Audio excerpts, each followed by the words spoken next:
es Miki. Soy Carlos Catalán. Me llamo Laura. Mi nombre es José. Trabajo en Ona Negra, que es una tienda de calzado. Bueno, es mi tienda de calzado. Llevo trabajando un mes en Deus. Con un buen producto y un buen trato hemos crecido mucho de ser mi pareja y yo a 14 personas ahora mismo.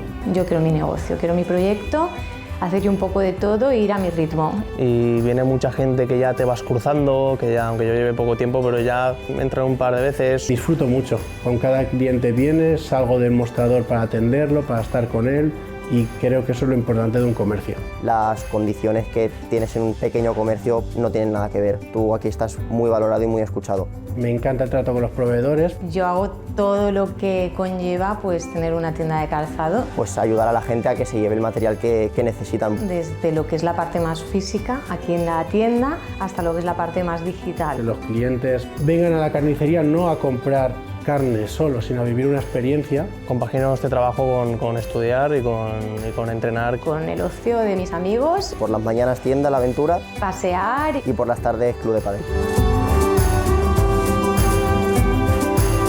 Muy feliz, muy feliz. Sí, muy contento. Tener algo que has creado tú. Sí, podría decirse que he encontrado el trabajo de mi vida.